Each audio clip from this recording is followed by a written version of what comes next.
Kalau tak cerita sedikit tentang, tidak tahu saya terjemahnya tip itu ilmu kedokteran apa ilmu kesehatan saya juga tidak tahu. Tapi ketika Pak Imam rawuh tenggen kula sukani kitab Al-Qanun fit Tib karanganipun Ibnu Sina. Di antara yang didhawuhna Imam Syafi'i radhiyallahu anhu itu ngendikan al ilmu ilmani. Ilmu itu ada dua, ada ilmu fikih wa ilmu tib. Ilmu kesehatan. Kemarin kula alhamdulillah nderekaken Gus Zufur pas wisuda wonten Pak Imam Taufik, Profesor Imam Taufik. Kula niku sering cerita secara keilmuan. Ilmu kesehatan itu penting. Misalnya ada orang belajar sabar lewat referensi kayak hikam, kayak ihya. Ya. Tapi makanannya itu pemicu emosi. Kalau guyon mbek Gus Zufur iku mandindi kira-kira. Jadi belajar itu sabar, wajib sabar. Tapi yang dimakan itu yang memicu emosi. Belajarnya tentang kesehatan berpikir, tapi nyabu. Artinya makanan itu punya pengaruh penting dalam sistem tubuh kita. Orang mabuk ya karena makanan, orang gampang emosi ya karena makanan. Makanya Imam Syafi'i di sini ngendikan ilmu fikih wa ilmu tib. Orang punya kemampuan rasionalitas itu kalau otaknya normal. Normal itu bisa dipicu disebabkan cara pandang. Cara pandang ini penting. Misalnya tadi, kalau orang ngundang saya itu pikirannya itu ngundang, kalau nggak dituruti itu terus mutung, darani sombong macam-macam. Kalau saya itu cara berpikir kebalik, diundang nang panggung, terus ngadeg, terus ngandani wong, kadang dikandani luwih sepuh, terus ruwet. Kulo niku pun memaklumatkan diri Islam, mbah-mbah kulo niku terkenal wali, jadi kulo nggih mau daftar wali resmi. Jadi kulo niku sering niki cerita mawon kulo mungkin tidak sampai 20 menit. Selain mungkin buatan mampu nggih, memang enggak boleh lama-lama. Haram. Kulo niku sering sinau, alhamdulillah sinau ihya ki khatam. Karena pun dipameri wow Pak Hamam. Ben kecelok putra mantu Wali Maksum yo cerita al macam-macam ben ketok pinter. Tapi ternyata dendam mbek mertuane dicurigai Muhammadiyah terus dendam nganti saiki. Ya alhamdulillah niki Bu Ida boleh kula niki jenengan de bojo sing ra dipendendam. Saking dendamnya membuktikan nak dekne ora Muhammadiyah. Sampai sesulit ini untuk menjawab kalau beliau tidak Muhammadiyah. Mugi-mugi roh Mbak Maksum menerima bahwa menantunya ini benar-benar tidak Muhammadiyah. Padahal andekan Muhammadiyah itu juga gak masalah kan dengan makna lughat. Muhammadiyah itu umat Kanjeng Nabi Muhammad sallallahu alaihi wasallam. Jadi Muhammadiyah itu bisa nama ormas, bisa nama umatnya Rasulullah sallallahu alaihi wasallam. Dulu Mbak Maksum ini cerita, Mbak Maksum dari sekian wasiat paling populer di keluarga Mbak Maksum itu, kowe kudu belo NU, tapi ora usah ngelek-ngelek Muhammadiyah. Itu masyhur, itu terdokumen di antara wasiatnya Mbak Maksum. Dan alhamdulillah saya tadi diderekno cucu Mbak Abbas. Kolonel Nafis itu cucu Mbak Abbas. Selama kebetulan ketemu Gus Fahmi Amruwah ini. Dulu ceritanya Mbak Hashim itu dalam ancaman macam-macam lah namanya zaman perang.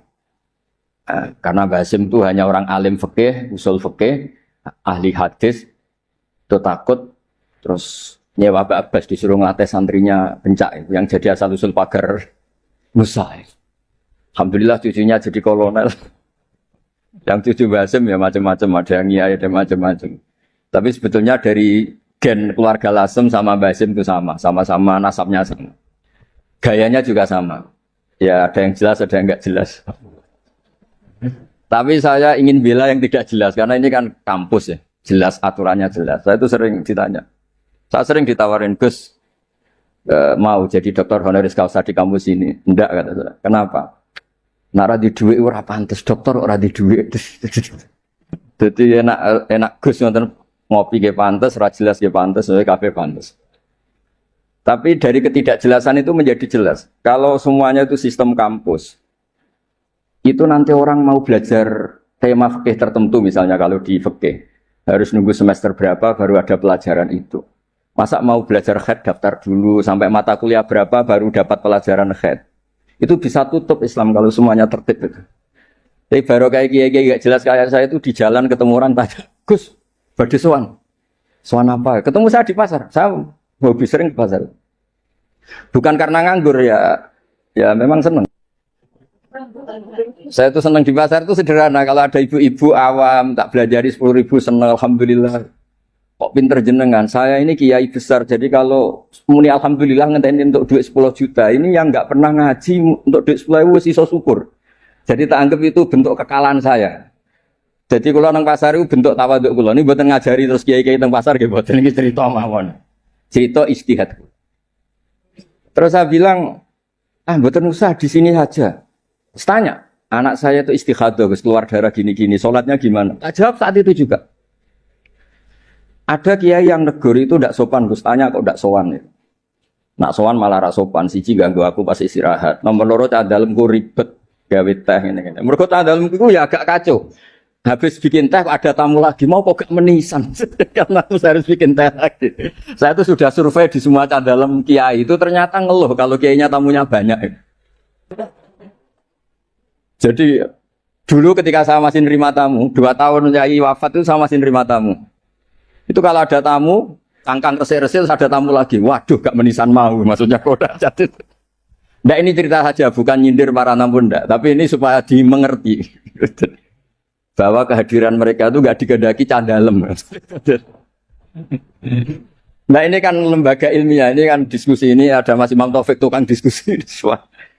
Jadi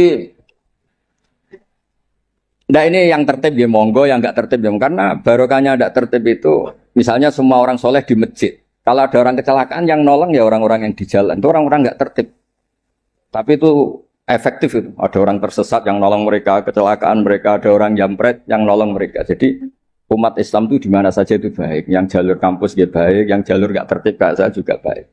Dan dari dulu saya itu yakin suatu saat saya tetap keramat dengan cara saya seperti ini. Bukan apa, karena tadi orang Islam itu banyak yang nganggep kampus itu elit. Wow, itu bayar, terus elit, terus berdasi. Jadi bayang notok aja enggak. Kalau cerita Pak Imam Taufik pertama kuliah itu sudah bayangkan di wisuda. Kata beliau pas di sana pertama masuk itu sudah bayangkan di wisuda. Kalau di pondok kan enggak. Wong Islam taluan mondok, sekian ini ra jelas, waduh ra jelas ini santai. Dijak jagungan, mau ditakoki kowe candi le. Ngapak, ya ngapak-ngapak, santai.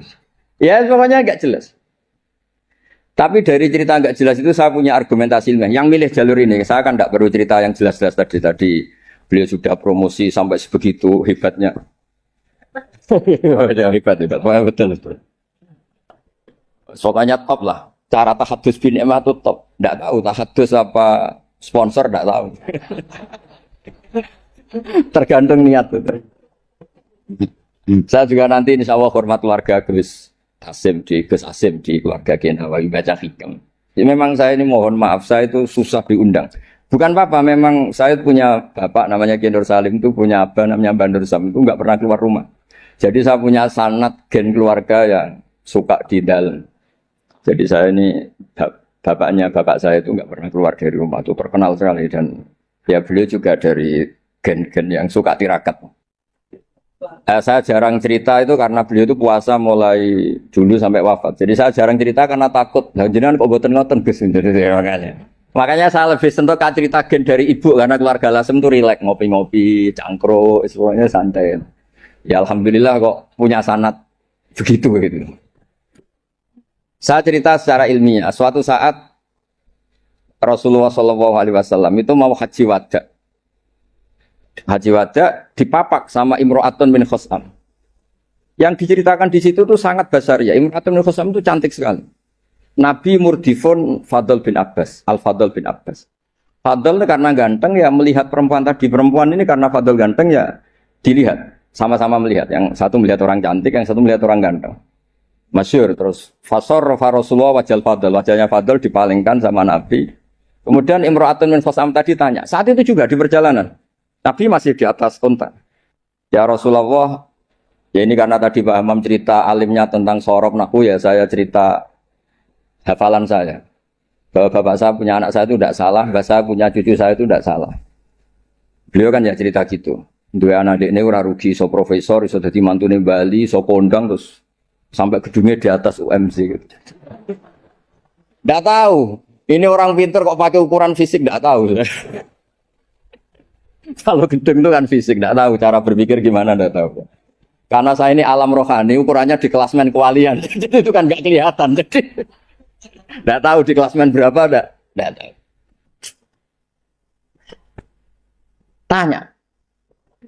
Tanya inna faridotawah ala ibadihi adrokat abi syekhon kabirun. Apa ahujju anhu? Nabi jawab, qala na'am. Ayan fa'uhu dzalik, qala na'am. Kama lokana ala biki denun faqadaitihi nafa'ahu. Ya Rasulullah, bapak saya ini sudah sepuh sekali ketika haji diwajibkan. Apa saya bisa menghajikan beliau? Bisa. Apa manfaat? Ya bisa, seperti bapak kamu punya utang, kamu yang bayar itu cukup. Gitu. Lalu Imam Bukhari itu mengebabkan ini sampai 3 kali. Satu di bab haji makdud. Jadi sebetulnya haji itu ada 2. Yang niabah atau badal. Menghajikan yang mati karena sudah tidak bisa haji. Atau menghajikan yang lumpuh yang nggak mungkin haji lagi. Disebut haji makdud. Jadi Imam Bukhari mengebabkan babul hajil makdud. Atau al-ihjad anil makdud. Tapi di bab berikutnya. Dengan hadis yang sama persis. Beliau mengebabkan babu hajil mar'ati anir rojul. Karena secara fikih ini masalah. Masa perempuan mengganti lelaki. Tapi dengan hadis yang persis di bab ilmu Imam Bukhari mengebabkan babul futya fitorik. Bab boleh fatwa ketika di tengah jalan. Jadi nggak perlu ada kiai yang kiai resmi nggih monggo, kalau ada pertanyaan sowan dulu, daftar dulu nggih monggo.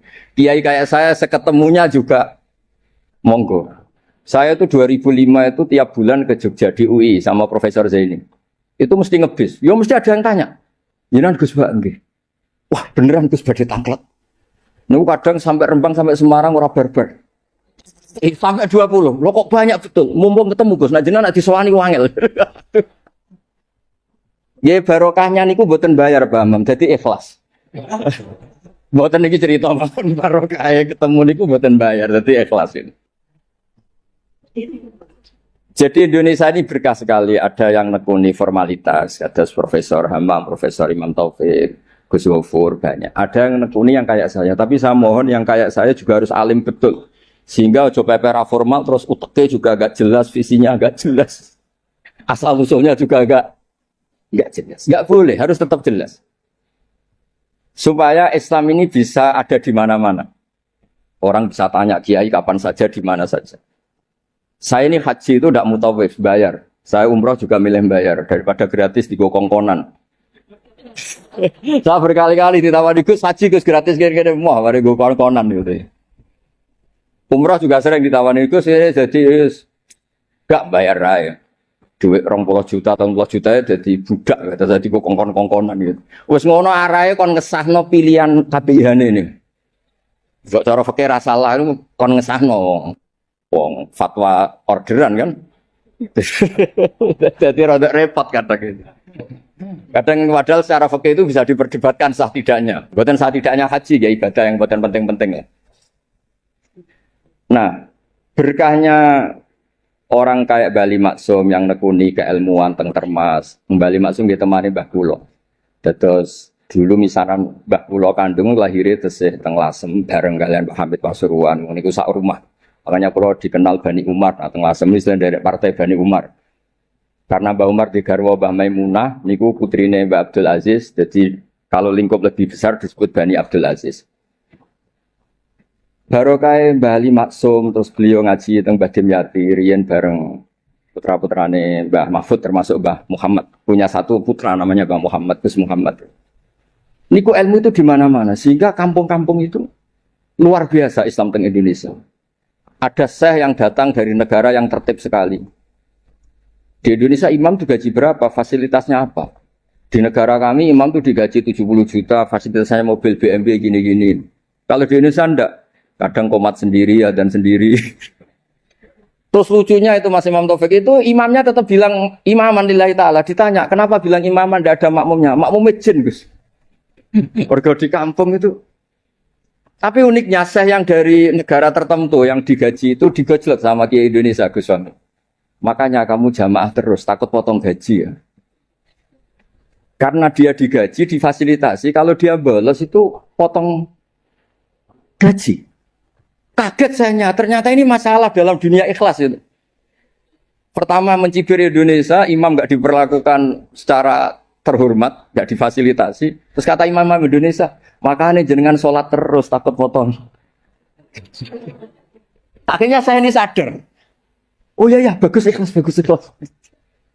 Ya artinya barokahnya nggak tertib itu juga hakikatnya tertib karena akhirnya ada masjid di kampung-kampung, nggak jelas pendirinya siapa, wakafnya juga sengketa, sertifikasinya juga sengketa, kiainya juga sengketa. Yang baru jadi takmir semangat pengajian besar, yang nggak takmir mutung, baru kayak mutung terus bikin masjid tandingan, akhirnya masjid di situ banyak, alhamdulillah. Pokoknya, nah, kiai itu harus punya kelapangan pandangan seperti ini supaya Islam itu di mana-mana. Kalau semuanya tertib, nanti prosedural. Masa mau tanya haji saja nunggu semester yang kebetulan ngajarkan apa? Haji. Wong sholatnya subuh mau tanya pakar fikih ngantornya jam 9, bisa ditemui jam 1. Pertanyaannya tentang sholat subuh. Subuh hari ini, kalau hari besok kan, ya kalau hari ini kan, nah kalau kiai kan nggak ketemu di jalan tadi tanya, Gus, anak kula niku keluar terus darah ini ku sak dhuwure adat. Niku salat apa mboten? Biasanya kate berang dina 6 dina wis rudat ilal adat soal gerbar 6 dina hukum istikhadah ngene kan. Gak usah sowan Gus, gak ngel-ngelo cah dalemku kok. Ini mboten nyindir, maksudnya cerita, jadi mboten cerita. Jadi monggo lah istihad apapun tuh baik asal didasari keilmuan yang baik. Jangan sampai apa ya, karena kita punya pilihan istihad tertentu seakan-akan yang lain itu salah. Saya berkali-kali cerita menyangkut istihad. Ya, saya ulang lagi, saya berkali-kali cerita tentang istihad dan dari sekian itu di antara yang mau saya baca di sini, nanti kitab ini saya tinggal mungkin bisa dipelajari menantu Bali Maksum yang bernama Profesor Hammam itu. Yang tadi cerita terus tentang bahasa Arab, kayaknya butuh legitimasi ini loh mantu Bali. Beliau khawatir kalau hanya dianggap pakar medis itu. Apalagi di depan keluarga Lasem. Darani raiso ngaji kan Yuhisin, mantu Bali Maksum. Jadi tadi maklumat terselubung lah, kira-kira gitu. Ini kata beliau kan ini tetap ingin ikut sunnah Rasulullah SAW. Ini saya bacakan. Ini kitab yang luar biasa. Ini namanya kitab Al-Milanul Kubro karangannya Imam Sa'roni. Ada perubahan yang enggak diduga para kiai-kiai Indonesia. Miranya perubahan itu kan masyhur kan faliwayiruhu biadi. Terus urutannya apa? Mangro'a minkum mungkaron faliwayiruhu biadi dulu ya. Terus bilisani, yang terakhir apa? Biqalbi. Itu umumnya kiai kan nafsiri biqalbi itu yang penting kamu gak suka kemaksiatan itu. Yang penting Anda ngingkari atau gak suka bentuk-bentuk perilaku maksiat itu. Tapi di sini ada dawuh ya makalah dari Imam Sa'roni. Ini bisa disemak nanti kitab ini saya tinggalkan. Saya tinggal maksudnya. Saya baca ya. Ketika watahiruhu bil qalbi likul lil arifin alladzina ghalaba alaihim syuhudu ikhtiqarihim nufusahum ayyakunu nahina li ghairihim fayatawajjahu ahaduhum bil qalbihi ila Allah azza wa jalla fi tahyiri dzalikal munkar fayakufu dzalimu an dzulmihi wa syaribul khamri an syurbihi fa hadza huwa tahyiru haqiqatan. Jadi kalau menurut pakar ilmu hakikat fal yughayyiru bi qalbi itu Pak Hammam punya hubungan munajat dengan Allah, nak dikandani ra kena tak madhep aku ning pangeran. Umat didongakno, dongane jenengan mandi terus semua orang itu baik. Jadi biqalbi itu menurut saya teori ini lebih masuk akal. Kalau biadihi itu aksi nyata melakukan perubahan bil lisan, harusnya bil qalbi juga aksi nyata melibatkan qalbu untuk melakukan perubahan, yaitu munajat dipakai doa. Dan itu yang dilakukan para wali-wali ketika anak nakal itu mesti ngandani bapake, ya coba kandani tok tirakati le. Dongakno tirakati. Orang ngandani nabok ra kasil, ngomel ra kasil, wis ora urusan. Ndak begitu maknanya biqalbi itu. Jadi biqalbi itu tawadjuh sama Allah Ta'ala bilqalbi mendoakan yang sedang nakal supaya apa? Tobat. Jadi ini bentuk penghormatan kula kalian. Buida pernah bulik kula di struktur keluarga Lasem semua Bani Bali Maksum supaya ngikutilah bahwa kita ini tidak cukup untuk fisik kita melayani umatnya Rasulullah. Saya sering cerita ke orang-orang Nah aku dadi kiai apian hormat tamu mangane enak. Mungkin ganjarane hormat tamu iku 10. Tapi ngel-ngelo cah dalem apa meneh nak nyentak cepet nang mateng. Goblok masake gak enak. Jadi hormati untuk poin 10, ngamuke untuk dosa 10. Kira-kira 50-50 lah kira-kira gitu. Pulau lho niki madzhab pulau, sampean ndak harus ikut saya. Tapi tolong didengar. Tidak harus ikut tapi tolong didengar. Supaya seimbang. Nah, fatwa yang engkar bil qalbi itu memang bughdul mungkar itu wajib. Jadi teori yang terkenal, saya ulang lagi, teori yang terkenal, melihat kemungkaran kita berubah biadi, nggak bisa, bilisan nggak bisa. Bil qalbi itu yang penting kamu bughdul mungkar, karena hubul mungkar nggak mungkin, nggak taat. Membenci mungkar itu taat, mencintai mungkar itu maksiat. Jika orang fikih juga nggak salah ketika bilang bil qalbi itu yang penting kamu anti kemungkaran, kamu benci kemungkaran, oke itu benar secara fikih. Tapi secara ilmu hakikat itu masalah. Masalahnya begini. Biadihi itu ikhtiar untuk bikin perubahan. Nah, bilisanihi juga ikhtiar untuk bikin perubahan. Ya harusnya biqalbi juga ikhtiar qalbu untuk bikin perubahan. Caranya apa? Tawajjuh ilallah dengan berdoa. Nggih, paham nggih clear nggih? Mun wae jenengan mantu bali maksum tenan pun kula percaya. Wong iso cerita al ta'rif ya semacam-macam. Kula mau ngontak mandong. Ono wong iki Mas. Mpun mengke nak teng alam roh bali maksum kula matur mpun mboten ngarep Muhammadiyah. Masa untuk menjawab supaya gak dituduh Muhammadiyah sampai sesulit ini. Gawe menara nekakno putu Mbah Hasyim terus untuk mengesahkan insyaallah bali maksum mboten tipikal tiyang suudzon mun jenengan percaya.